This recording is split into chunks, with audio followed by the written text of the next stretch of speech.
Picture this. You're walking through the cobblestone streets of a medieval city somewhere in Europe. Let's say the year 1250. The air is thick with smoke from countless chimneys, mixed with the pungent aroma of horses, unwashed bodies, and whatever the local tannery is cooking up today. You dodge a cart loaded with grain, step over what you hope is just mud, and suddenly you hear it. A sound that stops you dead in your tracks. It's rhythmic, mechanical, precise. In an age supposedly dominated by manual labor and primitive tools, you're hearing something that sounds distinctly automated. You follow the sound through winding alleys until you reach its source. There, towering above the surrounding buildings, stands a massive wooden structure. Water cascades over an enormous wheel, and as it turns, the entire building seems to pulse with mechanical life. Gears grind, shafts rotate, hammers rise and fall with metronomic precision. You've just encountered one of the great technological marvels of the medieval world, and trust me, this is just the beginning of a story that will completely shatter your assumptions about the so-called Dark Ages. See, we've been sold a lie. A big, fat, historically inaccurate lie that goes something like this. After the fall of Rome, Europe descended into 1,000 years of ignorance, superstition, and technological stagnation. People forgot how to read, how to build, how to think. They huddled in their hovels, terrified of Vikings and demons, waiting for the Renaissance to come along and rescue them from their own stupidity. It's a compelling narrative. It's also complete and utter nonsense. What if I told you that the medieval period was actually one of the most innovative and technologically dynamic eras in human history? What if I told you that medieval engineers solved problems that wouldn't be tackled again until the Industrial Revolution? What if I told you that a medieval person transported to the year 1700 would find the technology largely familiar, but someone from ancient Rome, transported to 1200, would be absolutely blown away by the innovations they encountered? Intrigued? Good, because we're about to embark on a journey through the unexpected technologies of the Middle Ages. And I promise you, by the end of this, you'll never look at medieval society the same way again. Let's start with that watermill you just encountered. Sure, the Romans had watermills. They had maybe a handful in the entire empire, used mainly for grinding grain in a few major cities. But medieval Europeans? They went absolutely mad for water power. By the time of the Domesday Book in 1086, England alone had over 5,600 watermills. That's 1 mill for every 50 households. But here's where it gets really interesting. Medieval engineers didn't just use these mills for grinding grain. Oh no, that would be far too simple for these mechanical maestros. They adapted water power for fulling cloth, crushing ore, operating bellows for furnaces, sawing wood, tanning leather, and even making paper. They created the first real industrial complexes, with multiple mills arranged along rivers, each performing different functions, all powered by the endless flow of water. The Cistercian monks, those supposed champions of the simple life, became Europe's first industrial engineers, creating vast networks of water-powered facilities that would make a modern factory owner green with envy. But wait, there's more. You know what's really hard? Making water flow uphill. You know who figured out how to do it on a massive scale? Medieval engineers. They developed sophisticated systems of pumps, siphons, and hydraulic rams that could move water over tremendous distances and elevations. The monks at Canterbury Cathedral had running water in the 12th century. Let me repeat that. Running water. In the 1200s.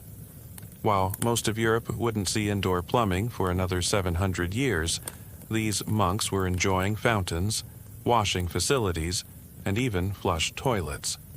And speaking of things flowing, let's talk about medieval understanding of fluid dynamics. You might think that scientific understanding of how liquids behave is a modern thing, but medieval engineers had an intuitive grasp of hydraulic principles that was simply staggering.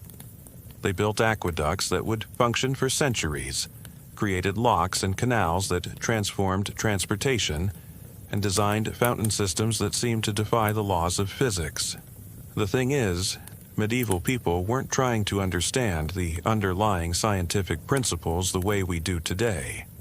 They didn't have equations for fluid dynamics or theories about pressure differentials. What they had was something arguably more impressive, an intuitive, practical understanding born from centuries of experimentation and refinement.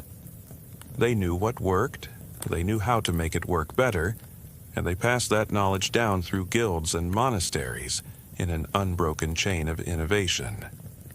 Now, let's talk about something that literally changed how humanity experiences existence itself: the mechanical clock. Before you roll your eyes and think, "Big deal, they figured out how to tell time?" Let me stop you right there. The mechanical clock wasn't just a timepiece. It was a philosophical revolution wrapped in gears and springs. Before mechanical clocks, time was fluid, organic, tied to the rhythms of nature. You woke when the rooster crowed, worked while the sun shone, and went to bed when darkness fell. Time was approximate, subjective, and deeply personal. But then, sometime in the late 13th century, some unknown genius created the first true mechanical clock, and suddenly time became precise, objective, and tyrannical. The earliest mechanical clocks were enormous contraptions, usually installed in monasteries where keeping track of prayer times was crucial. But these weren't simple devices. They were mechanical computers using complex gear trains to track not just hours but the movements of celestial bodies. The astronomical clock in Prague, completed in 1410, doesn't just tell time. It shows the position of the sun and moon, the zodiac, and even the old Czech time, Italian time, and Babylonian time. It's a mechanical model of the medieval universe, and it's still working today. Think about what this means. Medieval craftsmen, working with hand tools, and no theoretical understanding of mechanical engineering as we know it, created machines of such precision and durability that they're still keeping time 6 centuries later. They developed escapement mechanisms, gear ratios, and power transmission systems that wouldn't be significantly improved upon until the Industrial Revolution. But the real revolution wasn't in the technology itself. It was in what the technology did to society. Mechanical clocks created a new relationship between humans and time. Suddenly, you could be late. Work could be measured in hours rather than tasks. The abstract concept of productivity was born. The mechanical clock didn't just measure time, it created modern time as we understand it. And this brings us to one of the most underappreciated aspects of medieval technology: the profound philosophical and social implications of these innovations. Medieval people weren't just solving practical problems. They were fundamentally reshaping how humans understood their place in the cosmos. Take the windmill, for instance. Yeah, I know what you're thinking. Windmills, how exciting. But hold on a second. The windmill represents something profound. The first major instance of humans harnessing a completely free, renewable energy source on an industrial scale. Unlike water mills, which were limited to areas with suitable rivers, windmills could be built almost anywhere. They democratized power, literally and figuratively. The first windmills appeared in Europe in the 12th century, probably brought back by crusaders who had seen them in the Middle East. But European engineers didn't just copy Eastern designs. They improved them dramatically. They created the post mill, which could rotate to face the wind. They developed the tower mill, which was more stable and could house larger machinery. They figured out how to use windmills not just for grinding grain, but for draining land, sawing wood, and fulling cloth. The Netherlands, as you probably know, became the windmill capital of Europe. But what you might not know is just how sophisticated Dutch windmill technology became. By the late medieval period, Dutch engineers had created windmills that could automatically adjust their sails based on wind speed, mills that could be controlled remotely, and entire networks of mills that worked together to drain vast areas of land from the sea. They literally used wind power to create new land. If that's not engineering brilliance, I don't know what is. But here's what really gets me about medieval windmills. They represent a fundamentally different relationship with nature than we see in earlier periods. Ancient civilizations worked with nature or against it. Medieval engineers started working through it, finding ways to harness natural forces for human ends without depleting them. It's an early form of sustainable technology that we're only now rediscovering in our age of climate crisis. Speaking of sustainability, let's talk about medieval agricultural technology, because this is where things get really interesting. The popular image of medieval farming is one of grinding poverty and primitive techniques. Peasants scratching at the soil with wooden plows, barely producing enough to survive. And in some times and places, this was true. But it's far from the whole story. Medieval farmers developed a three-field system that was revolutionary in its simplicity and effectiveness.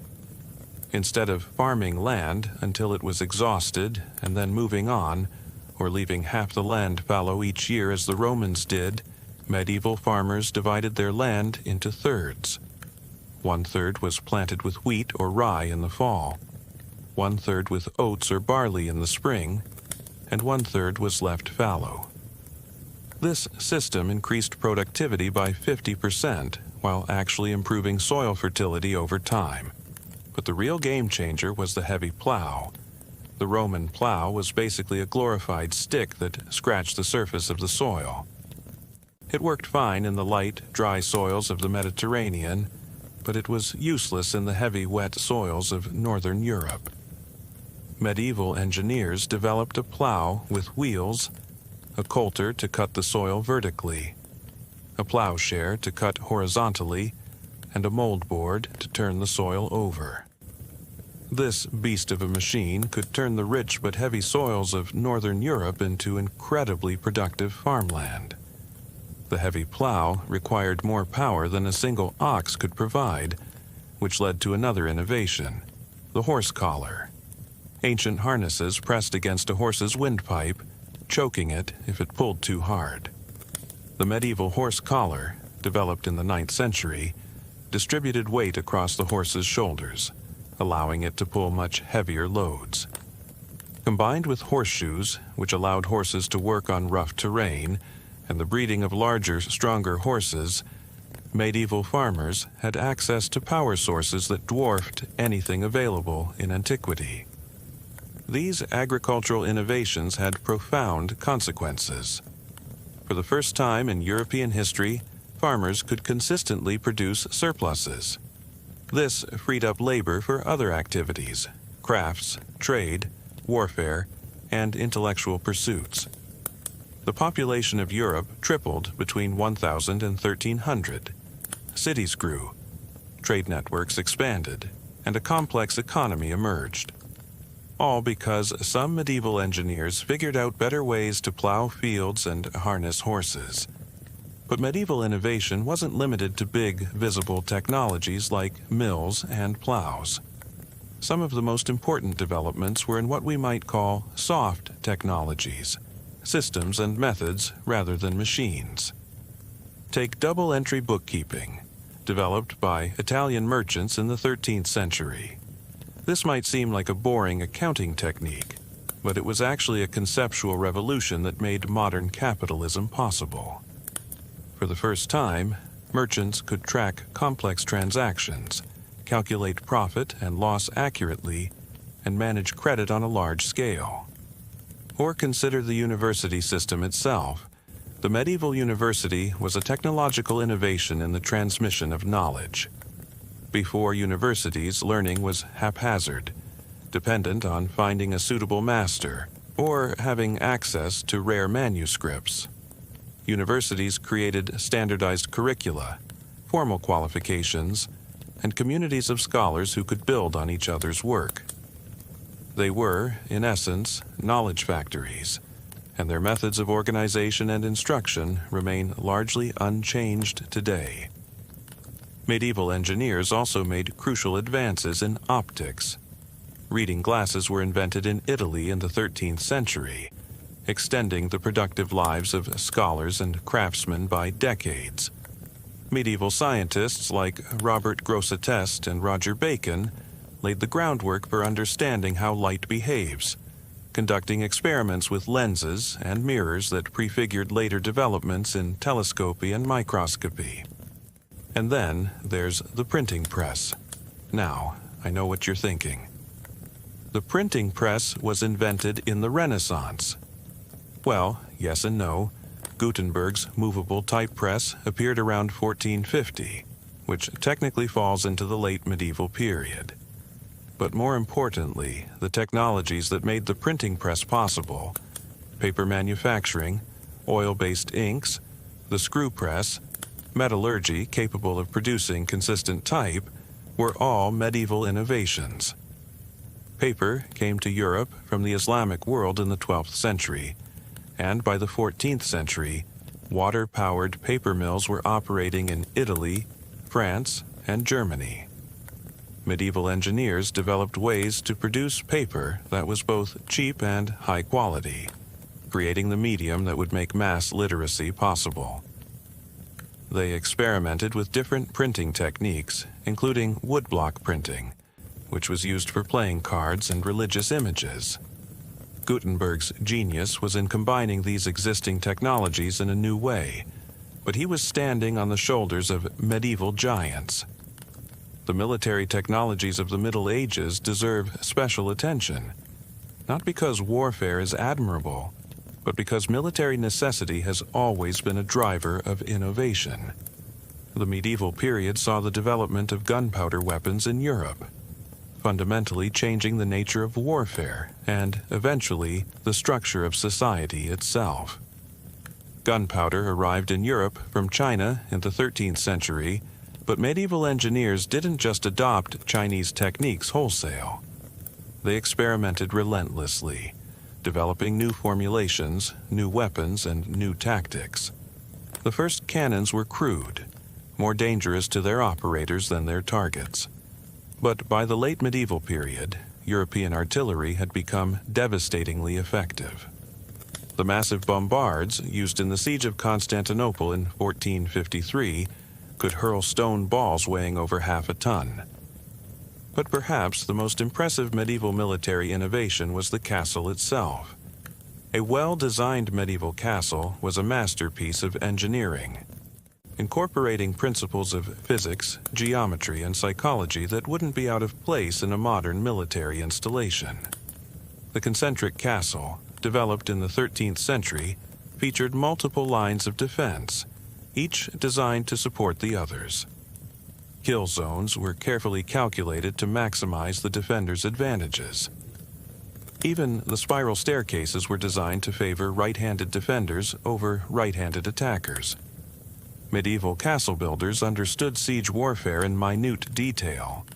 They developed machicolations, openings in the floor of projecting parapets, that allowed defenders to drop objects on attackers while remaining protected. They created murder holes in gatehouse ceilings for the same purpose. They designed arrow slits that gave defenders maximum field of fire while presenting minimal targets to attackers. Every element of a medieval castle was carefully thought out, representing centuries of accumulated military engineering knowledge. But castles weren't just military installations.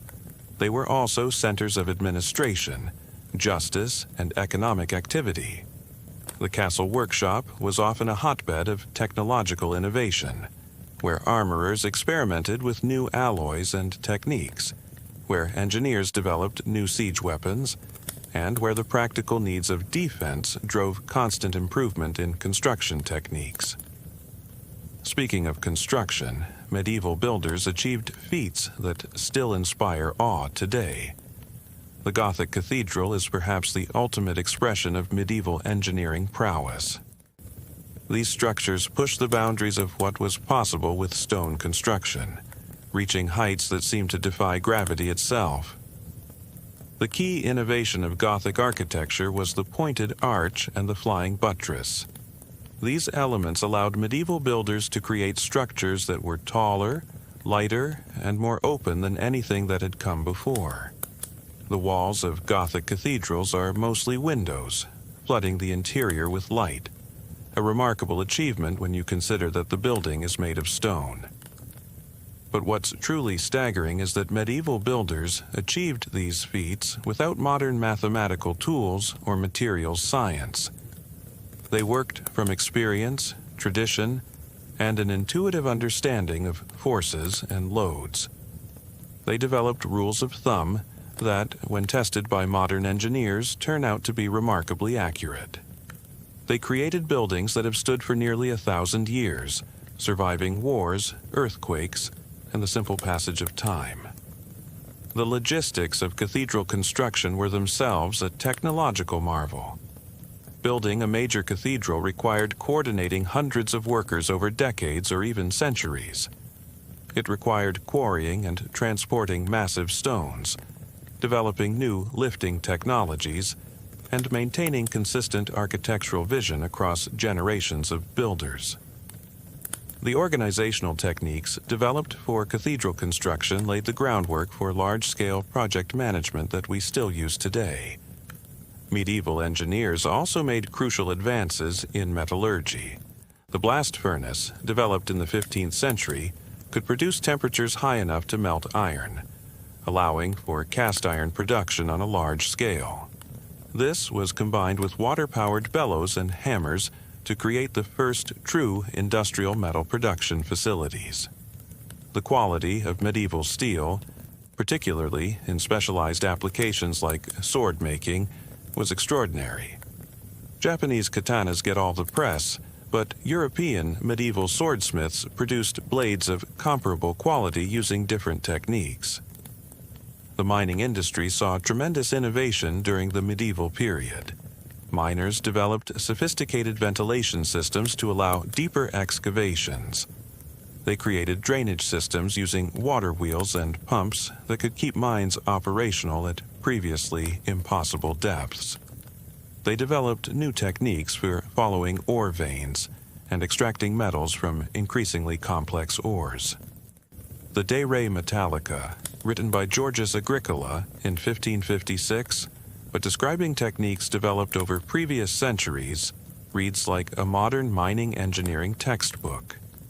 Navigation and shipbuilding were other areas of significant medieval innovation. The magnetic compass arrived in Europe in the 12th century, revolutionizing sea travel. Medieval shipbuilders developed the cog, a vessel that could carry large cargoes while being seaworthy enough for oceanic travel. They created the stern post rudder, which gave much better control than the steering oars used in antiquity.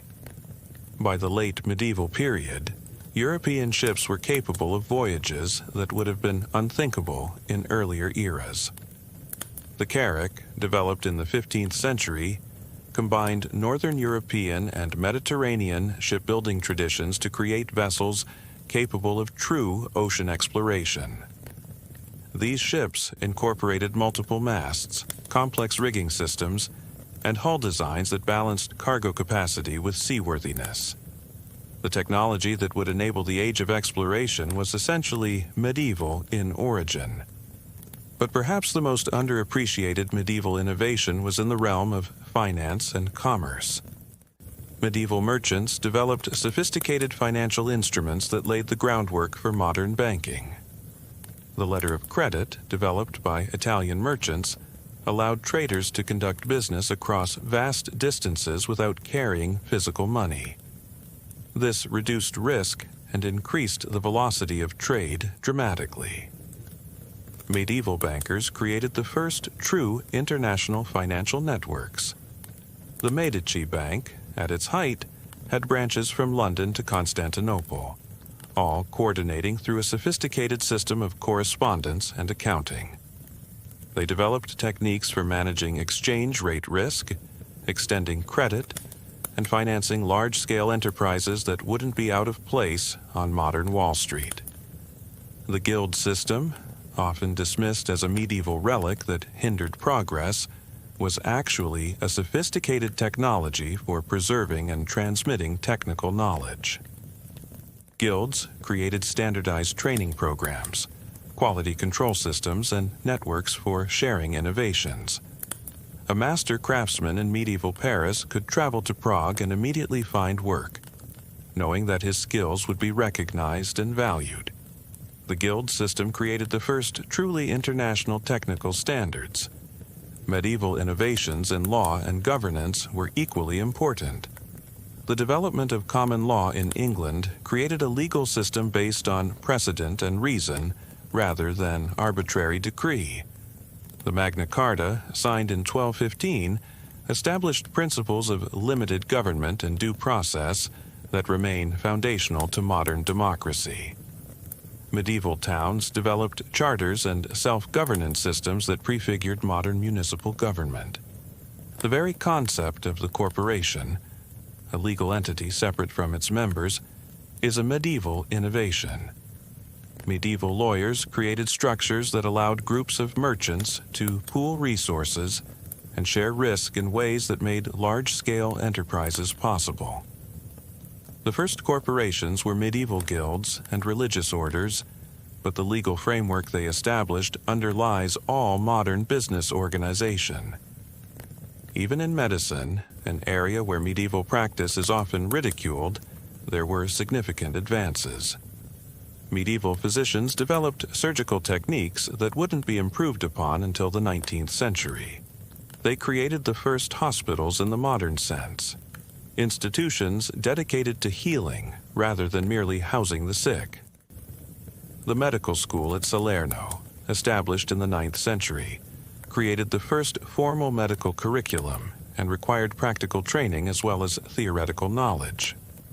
Medieval physicians also made important advances in pharmacology.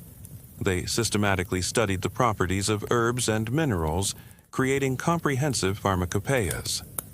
They developed techniques for distillation that allowed the creation of concentrated medicines and, incidentally, strong alcoholic spirits. The medieval emphasis on empirical observation in medicine, while limited by lack of understanding of disease mechanisms, laid important groundwork for later developments. But here's what really fascinates me about medieval technology.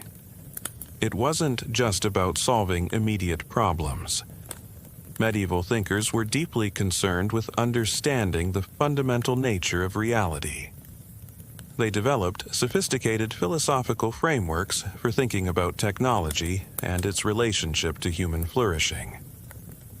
The medieval concept of the mechanical arts, the idea that technology was a legitimate field of study alongside the liberal arts, was revolutionary. Ancient philosophers had generally looked down on practical crafts as beneath the dignity of free men. Medieval thinkers elevated technology to a subject worthy of serious intellectual consideration. They wrote treatises on engineering, created encyclopedias of technical knowledge, and developed theoretical frameworks for understanding how machines worked. Roger Bacon, writing in the 13th century, imagined flying machines, powered ships, and horseless carriages. He wasn't just fantasizing, he was extrapolating from the technologies he saw around him, understanding that the principles underlying medieval innovations could be pushed much further. His vision of technological progress was remarkably prescient, anticipating developments that wouldn't be realized for centuries. The medieval period also saw the first stirrings of what we might call the experimental method. Scholars like Robert Grosseteste and Albertus Magnus emphasized the importance of observation and experimentation in understanding nature. They didn't fully develop the scientific method as we understand it, but they laid crucial groundwork. The idea that you could understand nature by manipulating it, by building devices and seeing how they worked, was a medieval innovation that would bloom into the scientific revolution. What strikes me most forcefully is how interconnected all these innovations were. The heavy plow required better metallurgy to create iron plowshares. Better plows produced agricultural surpluses that fed growing cities. Cities created demand for manufactured goods, spurring innovations in production techniques. Manufacturing required power, driving developments in water and wind technology. Increased trade required better financial instruments and legal frameworks. Each innovation enabled and demanded others in an accelerating spiral of technological development. This interconnectedness extended beyond technology to society itself. Medieval innovations weren't imposed from above by solitary geniuses. They emerged from communities of practice, monasteries, guilds, universities, workshops, where knowledge was shared, refined, and passed on. The medieval period created the social technologies necessary for sustained technological progress. The environmental impact of medieval technology deserves consideration too. While medieval people certainly exploited natural resources, they did so within limits imposed by their technology. The sustainable practices they developed, crop rotation, coppicing, water management, were born of necessity, but embodied wisdom we're only now rediscovering. Medieval technology worked with natural cycles rather than against them, achieving impressive results without the environmental devastation that characterizes much modern industry. As we near the end of our journey through medieval innovation, I want to address the elephant in the room. If medieval technology was so advanced, why do we still call it the Dark Ages? Why has this period been so systematically undervalued? Part of the answer lies in Renaissance propaganda. Renaissance humanists, eager to connect themselves with classical antiquity, painted the intervening centuries as a dark interruption in the march of civilization. This narrative was reinforced by Protestant reformers who saw the medieval period as synonymous with Catholic corruption. Enlightenment philosophers, committed to a narrative of progress through reason, had little patience for an era they associated with superstition. But there's a deeper issue at play. Medieval innovations were often incremental rather than revolutionary. They were practical rather than theoretical. They emerged from workshops rather than laboratories. They were documented in guild secrets rather than published treatises. This makes them less visible to historians focused on dramatic breakthroughs and famous inventors. The medieval approach to technology was fundamentally different from our modern approach. We tend to think of technology as applying scientific principles to practical problems. Medieval technologists worked the other way around. They solved practical problems and let the principles emerge from the solutions. This makes their achievements seem less intellectually impressive, even when the results were remarkable. There's also a linguistic barrier. Much medieval technical knowledge was transmitted orally or in vernacular languages rather than Latin. This makes it less accessible to scholars and easier to overlook. The knowledge of a master mason or millwright might be incredibly sophisticated, but if it wasn't written down in a form scholars recognize, it becomes invisible to history. But perhaps the biggest reason we undervalue medieval technology is that it challenges our comfortable narrative of linear progress. We like to think that we're smarter than our ancestors, that each generation builds on the last in an unbroken chain of improvement. The reality is much messier. Knowledge is lost and rediscovered. Technologies are invented, forgotten, and reinvented. Progress happens in fits and starts, with long periods of consolidation between breakthroughs. The medieval period was one of those crucial consolidation phases. Medieval engineers took the scattered innovations of antiquity and welded them into a coherent technological system. They created the infrastructure, physical, social, and intellectual, that made later developments possible. Without medieval innovations in power generation, manufacturing, agriculture, and organization, the Industrial Revolution would have been impossible. So, the next time you hear someone refer to the Dark Ages, remember that watermill grinding away in a medieval village. Remember the clockmaker crafting gears with hand tools to tolerances that challenge modern machinists. Remember the anonymous engineers who figured out how to make water flow uphill, how to harness the wind, how to build structures that have lasted 1,000 years. Remember that every time you use a windmill, check a mechanical clock, wear eyeglasses, use paper, benefit from double-entry bookkeeping, or live under a legal system based on precedent, you're using medieval technology. Remember that the universities where we study, the corporations where we work, and the banks where we keep our money are all medieval innovations. The Middle Ages weren't a dark interruption in the story of human progress.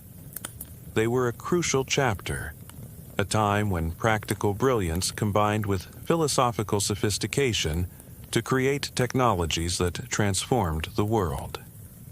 Medieval innovators didn't just solve the problems of their time, they created the foundation for everything that came after. As we face our own technological challenges, climate change, resource depletion, social inequality, we might do well to remember the medieval example. Medieval engineers worked within natural limits rather than trying to overcome them. They created technologies that enhanced human flourishing without destroying the basis for future flourishing. They understood that true innovation isn't just about solving immediate problems, but about creating sustainable systems that can endure and evolve. The medieval period teaches us that innovation doesn't require modern science or vast resources. It requires keen observation, patient experimentation, and communities dedicated to preserving and transmitting knowledge. It requires a balance between tradition and innovation, between practical needs and philosophical understanding.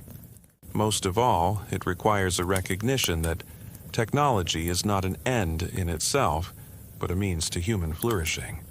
So, the next time someone tells you the Middle Ages were 1,000 years of stagnation, you'll know better. You'll know about the watermills and windmills, the clocks and compasses, the plows and horse collars, the universities and banks, the castles and cathedrals. You'll know about the anonymous engineers and craftsmen who built the foundation of our modern world. And maybe, just maybe, you'll look at our own technological challenges with fresh eyes, remembering that sometimes the most profound innovations come not from radical breakthroughs, but from patient incremental improvements. Sometimes the best solutions work with nature rather than against it. Sometimes the most important technologies are not the flashiest, but the most enduring. The Middle Ages weren't dark. They were brilliant in ways we're only beginning to appreciate. And in their brilliance, they have much to teach us about innovation, sustainability, and the true relationship between technology and human flourishing.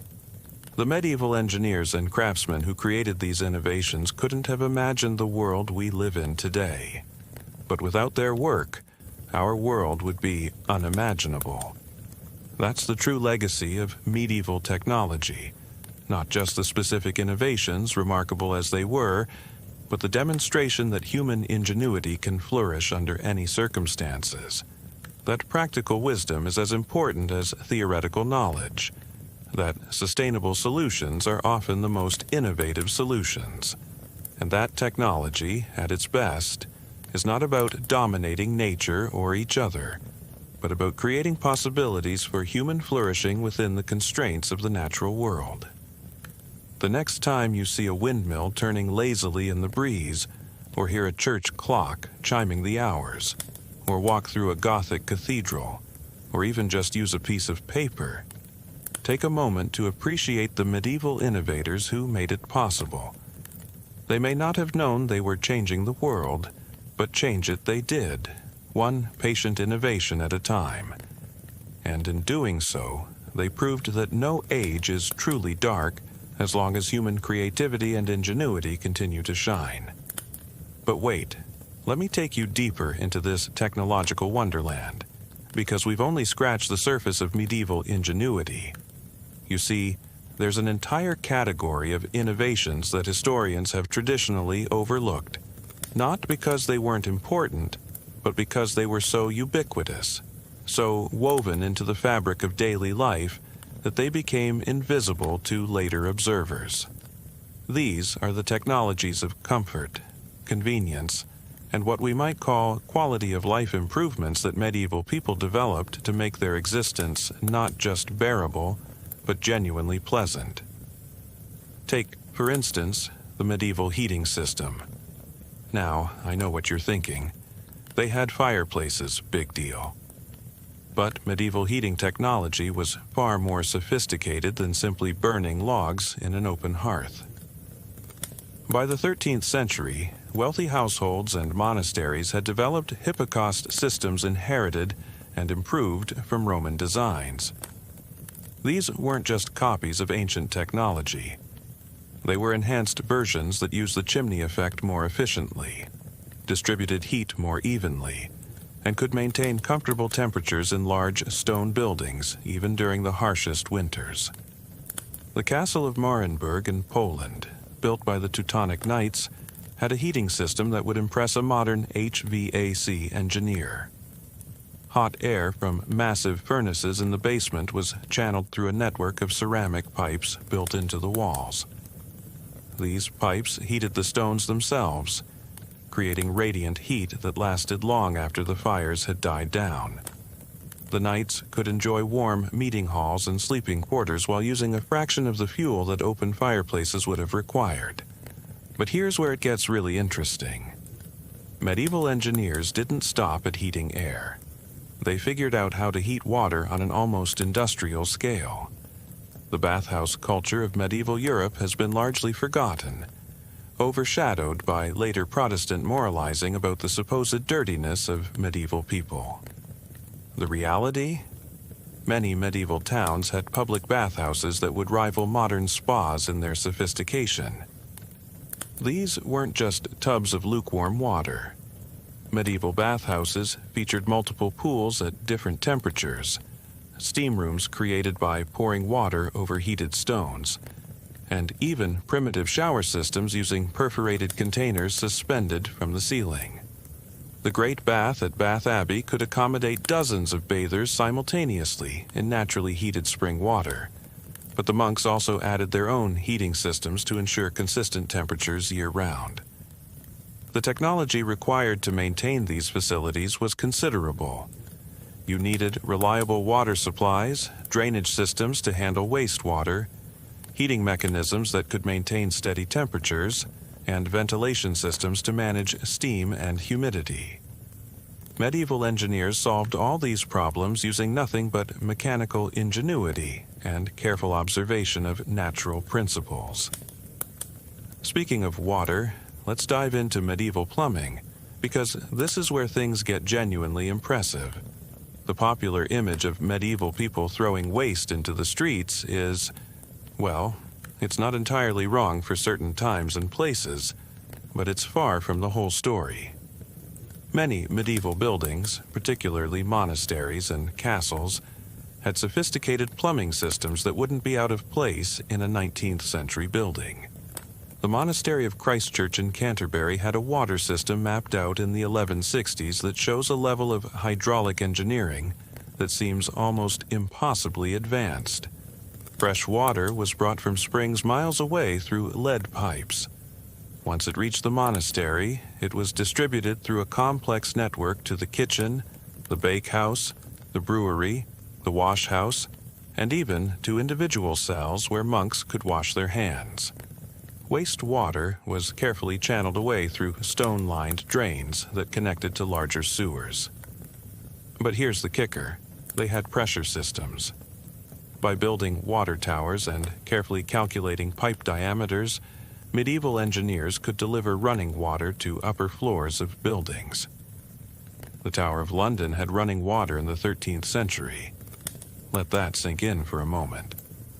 While most of Europe wouldn't see widespread indoor plumbing until the Industrial Revolution, medieval engineers had already solved the basic problems and implemented working solutions.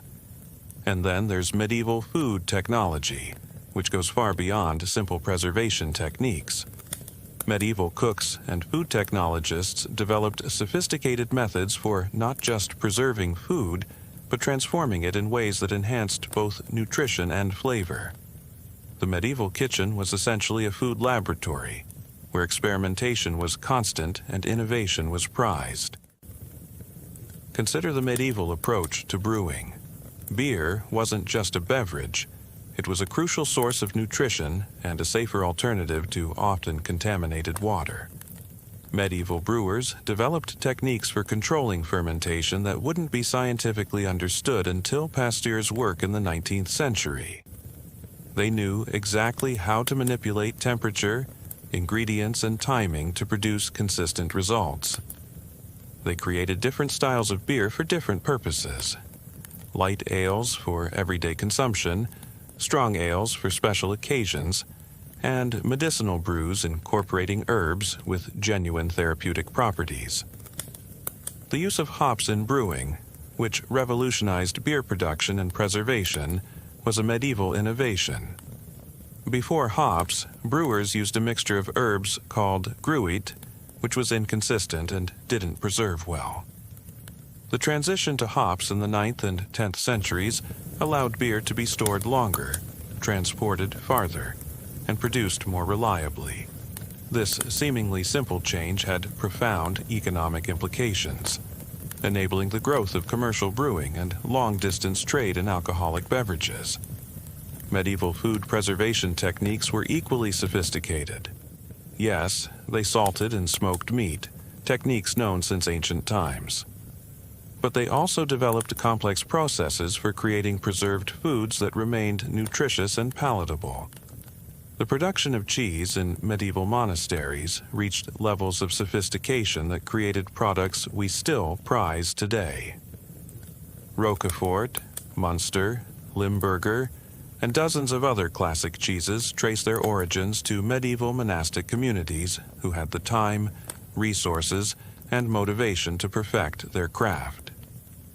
But perhaps the most underappreciated medieval food technology was the development of what we might call convenience foods.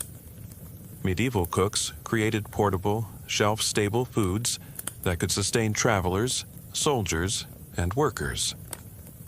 The ship's biscuit, predecessor to the modern cracker, was a medieval innovation that made long sea voyages possible. These weren't just hard pieces of bread. They were carefully formulated to maximize nutrition while minimizing spoilage, incorporating techniques for double baking that created a product that could last for months or even years. Now, let's turn our attention to something that might surprise you even more: medieval robotics and automata. Yes, you read that correctly. Medieval engineers built mechanical devices that could perform complex sequences of actions without human intervention. These weren't robots in the modern sense, but they were sophisticated mechanical devices that demonstrated principles we still use in automation today. The most famous examples are the elaborate astronomical clocks I mentioned earlier, but these were just the tip of the iceberg.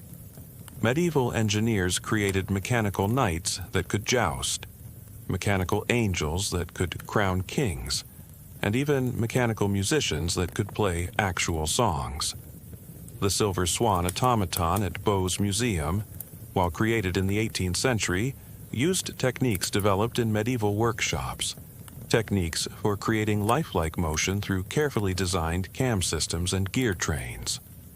The Jacquemart figures, mechanical bell strikers that appeared on medieval clocks, were marvels of engineering. These weren't simple hammers on pivots. They were articulated figures that could perform complex movements, striking bells in predetermined patterns while appearing to move naturally. Creating these required understanding not just mechanics, but also the principles of what we would now call biomechanics, how to make mechanical movements appear lifelike. Medieval engineers also created elaborate fountains with automated figures, drawing on both hydraulic and mechanical principles. The Fountain of the Owl at the Villa d'Este, while built in the Renaissance, used techniques developed in medieval times. Water pressure alone could make birds sing, figures dance, and create elaborate displays that seemed magical to observers. These weren't just entertainments, they were demonstrations of humanity's ability to understand and harness natural forces. The principles developed for these automata laid the groundwork for later innovations in manufacturing. The idea of using cams, gears, and levers to create predetermined sequences of actions is fundamental to industrial automation. Medieval clockmakers and automaton builders were essentially creating the first programmable machines, using mechanical rather than electronic programming. Let's shift gears and talk about medieval transportation technology, because this is another area where innovation was constant and transformative. The development of the horse collar was revolutionary, but it was just one part of a complete reimagining of how humans and animals could work together to move people and goods. Medieval engineers developed sophisticated harness systems that allowed multiple horses to work together efficiently.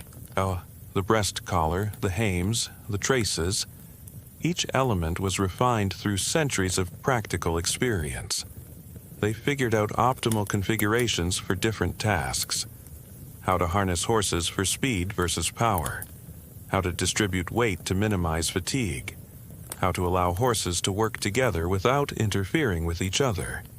The medieval wheelwright's craft reached levels of sophistication that we're only now beginning to fully appreciate.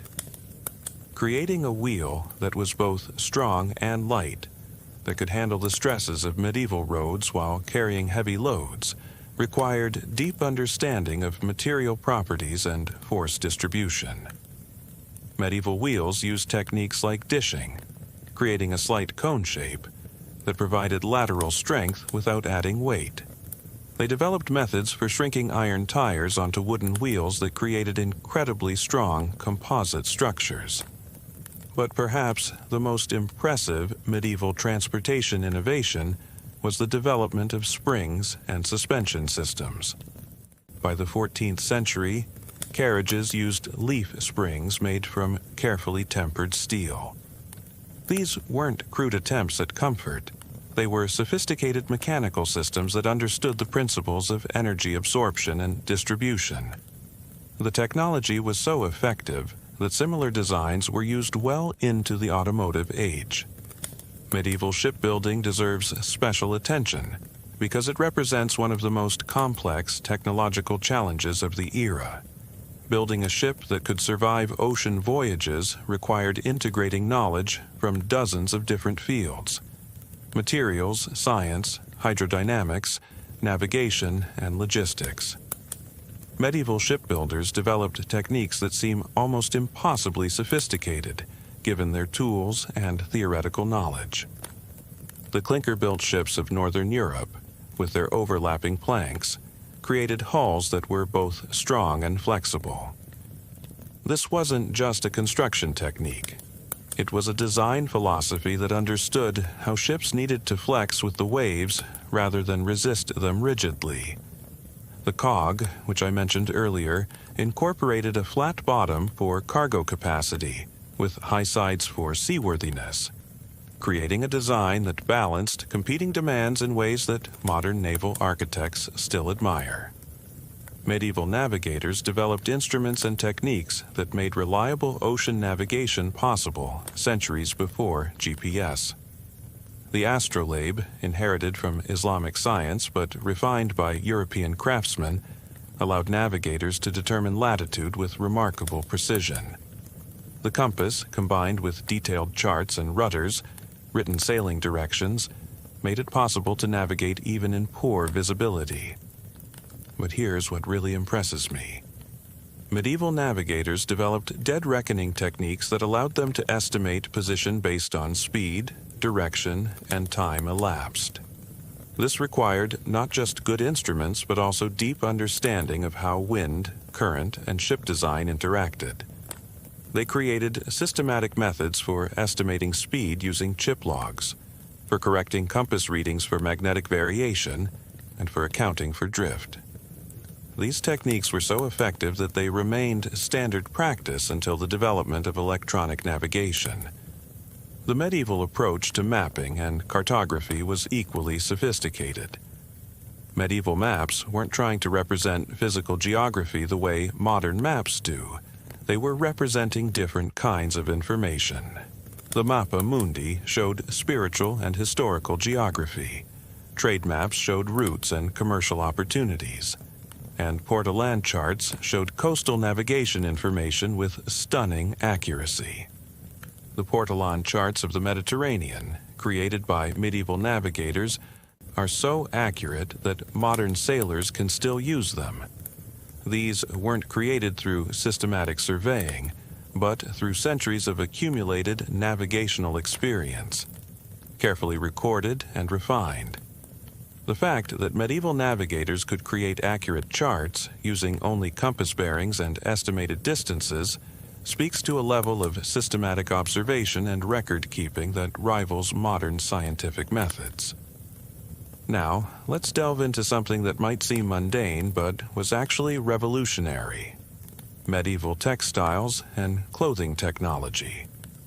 The production of cloth was one of the most important industries in medieval Europe, and it drove innovations in chemistry, mechanics, and industrial organization that prefigured the Industrial Revolution. The spinning wheel, which arrived in Europe in the 13th century, transformed textile production. This wasn't just a faster way to make thread, it was a complete reimagining of how human labor could be amplified by mechanical means.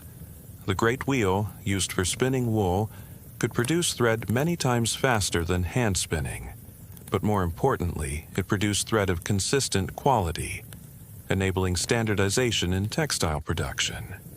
Medieval dyers developed chemical processes that rival modern industrial chemistry in their sophistication.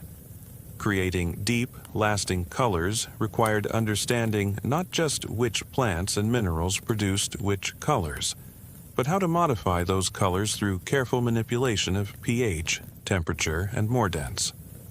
The recipe for producing true black, for instance, required a complex process involving iron salts, tannins, and careful oxidation that took weeks to complete. The Guild of Dyers in Florence developed techniques for producing colors so brilliant and lasting that textiles dyed there commanded premium prices across Europe. They guarded their secrets jealously, but we know from surviving recipes that they had empirically discovered principles of chemistry that wouldn't be theoretically understood for centuries. Medieval weavers developed looms of increasing complexity that could produce intricate patterns automatically. The draw loom, probably introduced from the Islamic world but refined in European workshops, used a system of cords and heddles that allowed weavers to create complex repeated patterns. This was essentially a programmable system. The pattern was encoded in the arrangement of cords, and the weaver could produce it repeatedly without error. But here's what's really fascinating. Medieval textile workers developed the first true industrial production systems. The putting out system, where raw materials were distributed to workers who processed them in their homes before returning the finished product, created distributed manufacturing networks that could produce at scale while maintaining flexibility. This wasn't just an economic arrangement. It required sophisticated logistics, quality control, and standardization. The fulling mill, which I mentioned earlier, deserves more attention because it represents one of the first examples of replacing human labor with mechanical power in a manufacturing process. Fulling, the process of cleaning and thickening cloth, traditionally required workers to trample cloth in tubs of water and fuller's earth. It was hard, unpleasant work. Medieval engineers figured out how to use water wheels to power hammers that could do the same job more effectively and consistently. This had profound social and economic implications. It freed human labor for more skilled tasks while improving product quality. It concentrated production near water sources, contributing to urbanization. It required capital investment, spurring the development of early industrial financing. The fulling mill was, in many ways, a prototype for the Industrial Revolution. Medieval glassmaking represents another area of stunning technological achievement. Venice became the center of European glassmaking not by accident, but through centuries of systematic innovation. Venetian glassmakers developed techniques for producing glass so clear it rivaled rock crystal, colors so brilliant they seemed to glow, and forms so delicate they appeared impossible.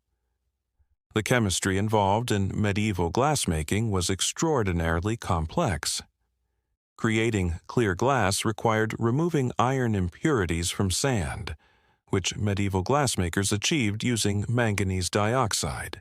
Though they didn't understand the chemistry, they knew the process worked. They developed techniques for controlling furnace temperatures precisely, using different chambers for different stages of the glassmaking process. But perhaps most impressively, they developed techniques for working hot glass that allowed them to create objects of stunning complexity. The reticello technique, where threads of colored glass were incorporated into clear glass in perfect spirals, required coordination between multiple workers and split-second timing.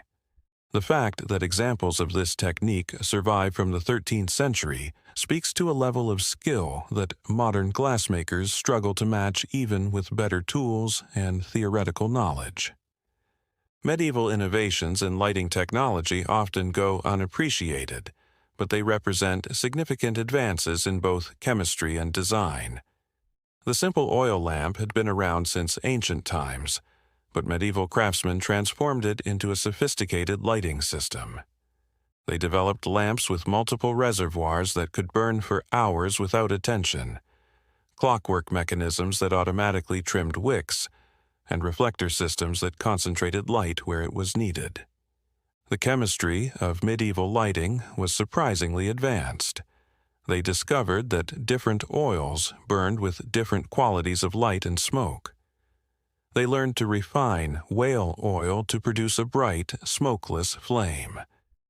They developed techniques for purifying beeswax that produced candles far superior to the smoky tallow candles used by the poor. The Guild of Chandlers, candle makers, in major cities maintained strict quality standards, understanding that good lighting was essential for productive work during long winter nights. Medieval architects also understood how to use natural light in sophisticated ways. Gothic cathedrals are famous for their vast windows, but the technology that made these possible goes beyond simple structural engineering. Medieval glaziers developed techniques for creating windows that were both art and functional lighting systems. They understood how different colors of glass affected the quality of light, using cooler colors on the north side of buildings and warmer colors on the south.